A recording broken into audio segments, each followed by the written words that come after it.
বস্তায় করে ঘুষ নিতেন Asaduzzaman Khan. You are watching awazpd.us. Please like, share and follow our channel. Awami League সরকারের সাবেক স্বরাষ্ট্রমন্ত্রী আসাদুজ্জামান খান বস্তায় করে ঘুষ নিতেন। মাদকদ্রব্য নিয়ন্ত্রণ অধিদপ্তর, পুলিশ ও ফায়ার সার্ভিসে নিয়োগ দিতেন তিনি বস্তা ভর্তি টাকা ঘুষ নিয়ে। শুধু তারই বিরুদ্ধে নয়, এমন অভিযোগ উঠেছে তার 5 সহযোগীর বিরুদ্ধেও। এমন গুরুতর অভিযোগ অনুসন্ধানের সিদ্ধান্ত নিয়েছে দুর্নীতি দমন কমিশন দুদক। বৃহস্পতিবার 15 আগস্ট সংস্থাটির উপপরিচালক মোহাম্মদ জাহাঙ্গীর আলমের নেতৃত্বে একটি অনুসন্ধান টিম গঠন করা হয়েছে।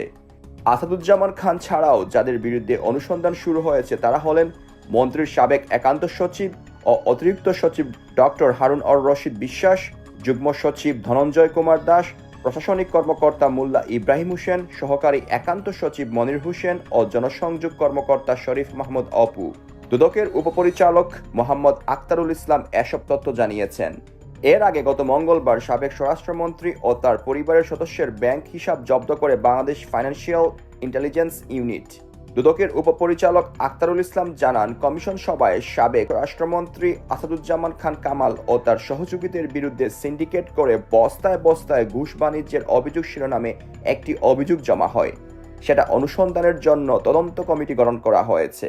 স্বরাষ্ট্রমন্ত্রীর সিন্ডিকেটের অন্য সদস্য ছিলেন যুগ্ম সচিব ধনঞ্জয় কুমার দাস, মন্ত্রীর সহকারী একান্ত সচিব মনির হোসেন, জনসংযোগ কর্মকর্তা শরীফ মাহমুদ অপু, প্রশাসনিক কর্মকর্তা মোল্লা ইব্রাহিম হোসেনের বিরুদ্ধেও অনুসন্ধানের সিদ্ধান্ত হয়েছে। একই সঙ্গে স্বরাষ্ট্র মন্ত্রণালয়ের যুগ্ম সচিব আবু ফজল মীর ওরফে বাদল, যুগ্ম সচিব মোহাম্মদ হোসেন ও উপসচিব মাহবুবুর রহমান শেখের বিরুদ্ধে একই সিন্ডিকেট থেকে দুর্নীতি, অনিয়মের অংশীদার ও অবৈধ সম্পদ অর্জনের বিষয়টি খতিয়ে দেখছে বলে কমিশনের কর্মকর্তারা জানিয়েছেন।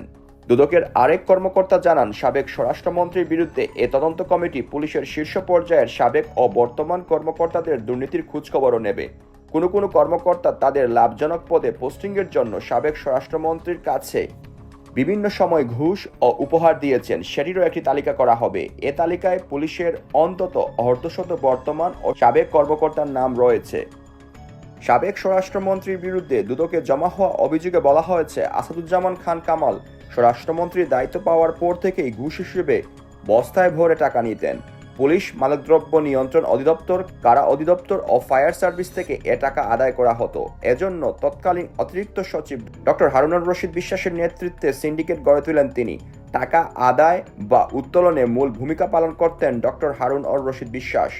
হাজার হাজার কোটি টাকা হাতে নিয়েছেন এই কামাল হারুন সিন্ডিকেট। কক্সবাজারে মেরিন ড্রাইভে 5 স্টার হোটেল নির্মাণের জন্য আসাদুজ্জামান খান কামাল 30 বিঘা জমি ক্রয় করেছেন। ঢাকায় রয়েছে একাধিক বাড়ি ও গাড়ি। এসব সম্পদ তিনি তার ছেলে জ্যোতির নামে করেছেন। ডক্টর হারুন অর রশিদ অবসরে গেলেও এ মন্ত্রণালয়ের সব ঘুষ, দুর্নীতি নিয়ন্ত্রণ করতেন তিনি। ঝুঁকি এড়াতে টাকাগুলো পাঠানো হয়েছে দেশের বাইরে।